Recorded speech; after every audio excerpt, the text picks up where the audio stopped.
Today's Focus Report comes from a city revered by the followers and the faithful of three of the world's main religions. As well as its rich history, Jerusalem has long attracted tourists for its religious significance and heritage. But a new form of tourism has been developing recently. Depending on which tour you sign up for, you can either visit Judea, Samaria, or the illegally occupied territories. Cyril Payen and his team report. For decades, Israel has attracted hundreds of thousands of tourists from around the world. The highlight of any visit here, Jerusalem, the holy city. But a growing number of foreign visitors are trying something new. We are in Jerusalem on a very politicized tour. Since 1967, 15,000 Palestinians lost their residency status in Jerusalem and were expelled out of the city. Can you please look in that direction and count how many cranes you see? Several. I see several cranes. Can you please now look right and count how many cranes you see? 0. This is how we notice or see how Israel is treating both sides of the city when it comes to budget allocation for development. How many people in Jerusalem get the pass to where they can come over here? Very few people, because if you are a Palestinian whose brother or sister or father or mother did anything that Israel defines as an act against its own security, then you will most probably not receive that permit.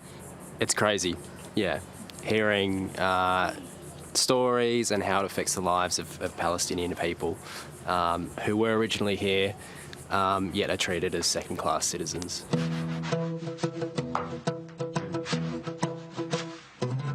The water is supplied according to your nationality. For example, this settlement here up the hill does not need to reserve water, even though it is within a Palestinian neighborhood. Everywhere in Jerusalem, just randomly stopping youth and searching on them. Can you tell the difference between a Palestinian car and an Israeli car? You can't tell, but you can tell whether this is an Arab face or not. Jericho Road and its infamous wall cutting access to one of the oldest cities in the world. This is the climax of a visit organized by Grassroots Jerusalem, a pioneer NGO in pro-Palestinian political tours. The kids from these houses and from these houses probably played football over there together. And today it is separating neighbors from each other, families from each other in the city.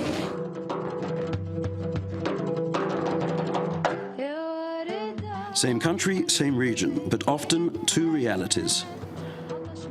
Here is Eitan, also a tour guide, but he works mainly in the West Bank, in the area he has chosen to live, in the Gush Etzion settlement. These guys have their fingers on the trigger. When they see the knife come out, they want to shoot you before it goes in. Gush Etzion is an area of high tension between Palestinians and Israelis. For Eitan, there is no West Bank here. There is only Judea and Samaria, as it is written in the Old Testament, Eitan's only reference. I will restore my people Israel. They shall rebuild ruined cities and inhabit them. They shall plant vineyards and drink their wine. Mahmoud Abbas and all of his predecessors have made very clear that Jews aren't going to be allowed to live in Palestine. Which includes all of this area. Which includes this entire area. To the Jordan River and all the way, the whole. Right, yeah. Right. So it's right. So there's an assumption that Arabs will continue to live in Israel and Jews will not be allowed to live in Palestine, and we'll have to fight with them, and that's the way it is.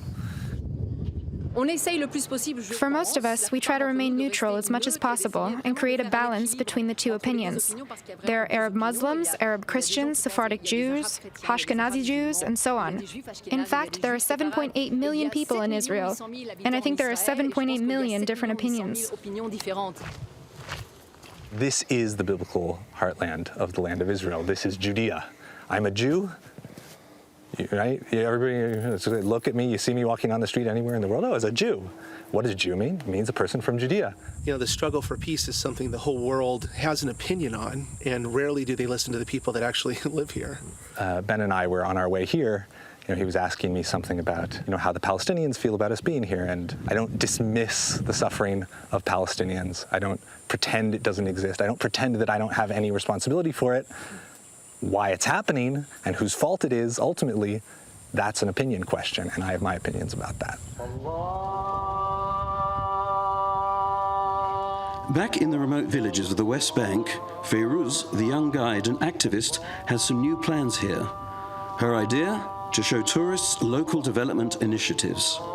This inspiring example of community work and community organizing is going to support delivering the message. We as Palestinians try to find solution by ourselves and to be independent, not just in a political way. These tours share at least one point in common, to show the different faces of the reality here.